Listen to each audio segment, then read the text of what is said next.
En République centrafricaine, dans le sud-ouest du pays, la région de la Lobaye est riche d'une eau abondante qui garantit depuis toujours de bonnes récoltes à ses habitants.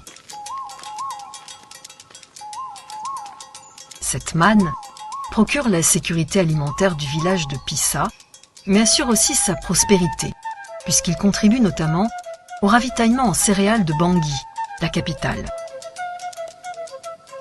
C'est une commune qui est à 90% agricole, avec une population de 26 000 habitants, 58 chefs de village et de quartier, 3 arrondissements.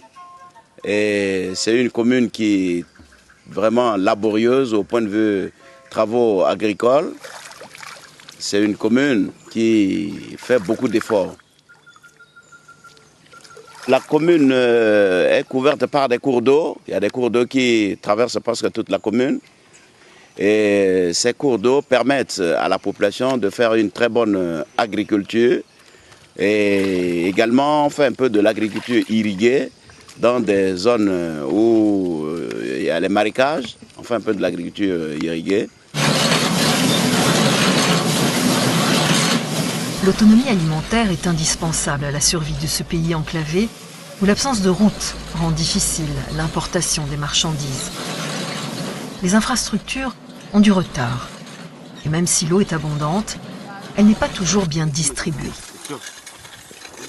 Sur les 58 villages que compte la commune, la plupart de ces villages, il y a des forages. C'est pour permettre à la population d'avoir accès à l'eau potable. Mais il y a également certains villages qui n'ont pas encore de forages. Parce que vous savez que la plupart des maladies, on les trouve dans la consommation de l'eau. Et si l'eau n'est pas salubre, vraiment, ce serait mauvais pour la santé de la population.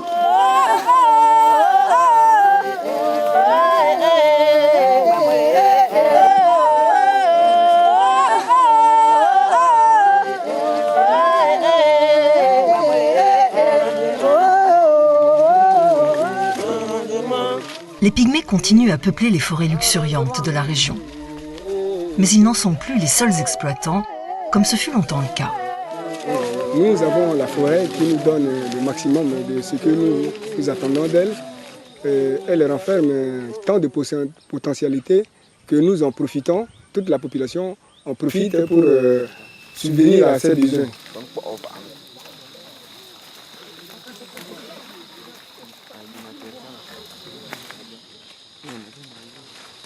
À travers le pays, les Pygmées sont reconnus pour être des experts de leur environnement qu'ils ont appris à dominer au fil des millénaires. Les Pygmées se transmettent ce savoir-faire selon des rites méconnus et leur science de ce milieu hostile a longtemps suscité la crainte. Ils restent intimement associés à la forêt. Les Pygmées sont des gens qui vivent de la forêt.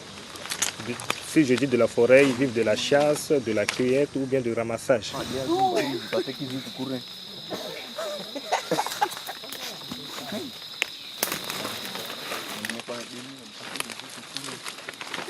Les Pygmées vivent dans des campements d'une dizaine de cahutes.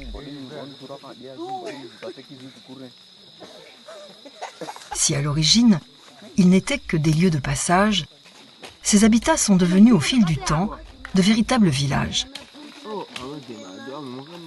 Les Pygmées y demeuraient le temps d'une chasse. À présent, ils y séjournent régulièrement, ce qui témoigne du changement profond dans leur mode de vie traditionnel, même s'ils continuent à ne se sentir bien qu'à l'abri de la forêt. Ici au centre, on a au moins 3 sites de Pygmées. Ils vivent de la cueillette. Il y a les femmes commerçantes qui les utilisent pour aller cueillir les feuilles de coco, le magnétum le plus souvent. Bon, eux, ils vivent des produits, le miel, les produits de pêche, chenilles, tout ça. C'est ce qui sont à leur habitude.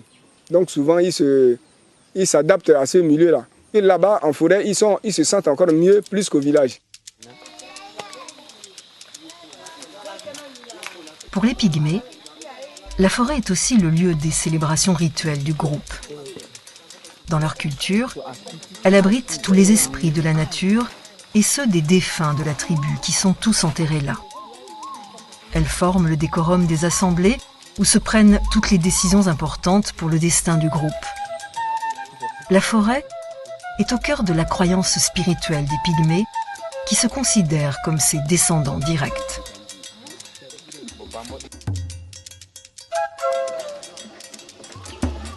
La Centrafrique pratique une agriculture de petite surface et l'on emploie peu de pesticides, ce qui garantit l'intégrité de l'eau. Mais si l'irrigation ne pose pas de gros problèmes, le réseau d'eau potable, lui, nécessite de gros investissements. Il y a de très gros projets pour qu'il y ait l'adduction d'eau dans les agglomérations les plus développées. Mais c'est un projet qui coûte extrêmement cher, mais on va aller progressivement selon les moyens que le gouvernement pourra disposer pour pouvoir intervenir auprès des populations, parce que le coût d'un forage varie entre 10 à 12 millions de francs CFA.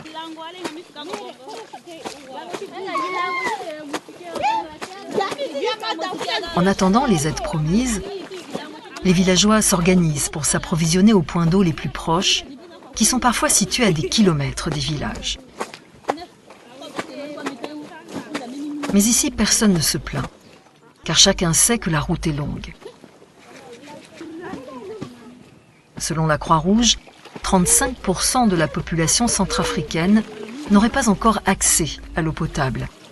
Une situation délicate qui a convaincu des pays comme la France de s'engager auprès des institutions en vue de développer de nouveaux projets d'adduction et de vigilance sanitaire de l'eau.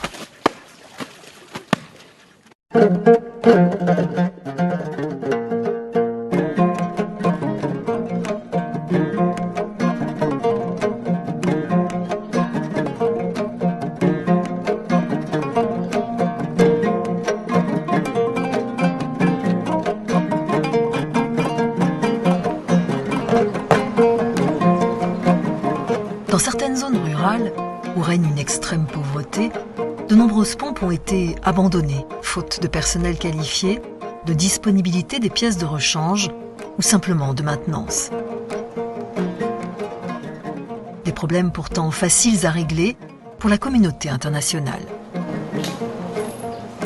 Il est question que les collectivités territoriales de France puissent nouer des relations avec les collectivités territoriales de Centrafrique. Et par rapport à cet atelier, il était envisagé le problème de l'eau et de l'assainissement. Donc là où il va manquer des forages, on aura à monter des projets qu'on essaiera de pouvoir mettre à la disposition des partenaires de la population. Donc là maintenant, on est en train d'identifier les besoins en eau de certaines populations, surtout là où il en manque. Donc il y a déjà des projets et on va cibler un peu partout. Non loin de là, les chutes de Boali font une démonstration de force au cœur de la forêt vierge.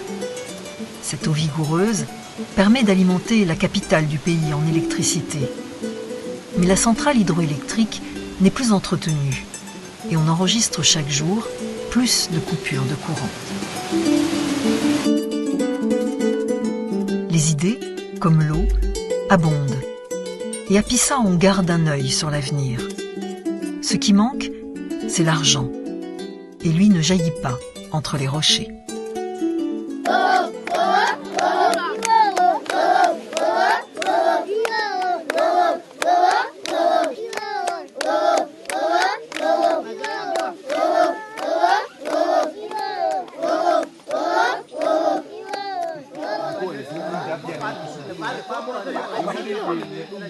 La déforestation pratiquée dans le pays ces dernières décennies a contraint les Pygmées à se rapprocher désormais des villages pour survivre.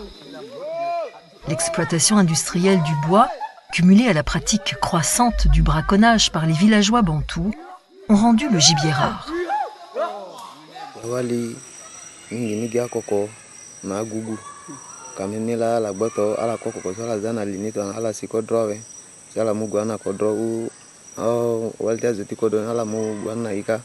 Si sanzina gozo quand même cela il doit y vivre mais ti ni sutona igwangunda umose itona ngenzeso tunaifala kama miga kani kama miga warakete patada mais tuna azuzuzame.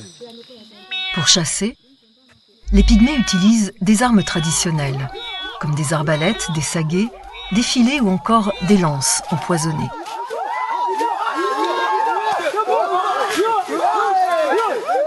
Leurs proies favorites sont les antilopes, les phacochères, les singes ou encore les porcs-épics.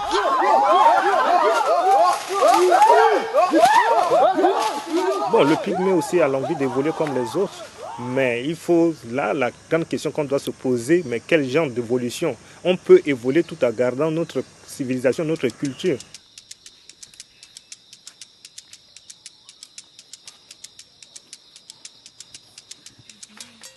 Les pygmées ont appris à commercer avec les populations locales.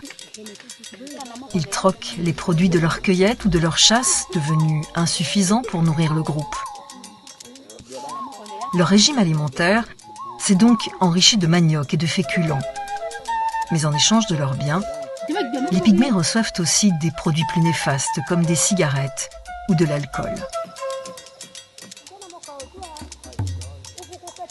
Aujourd'hui, avec l'évolution, le pygmée parfois est obligé d'abandonner la forêt pour sortir chercher d'emploi. Et puis, ça rend leurs conditions de vie difficiles. Moi, je ne vois pas beaucoup pour eux parce que là-bas, en forêt, ils se sentent mieux. Ils se sentent mieux puisqu'ils ont tout et ils savent comment exploiter. Ils savent comment exploiter en forêt là-bas. Pour acquérir leur autonomie, de plus en plus de pygmées commencent à pratiquer l'agriculture aux abords des villages. Les cultures de taro, d'igname, de maïs ou d'arachide obligent ainsi les familles à se sédentariser.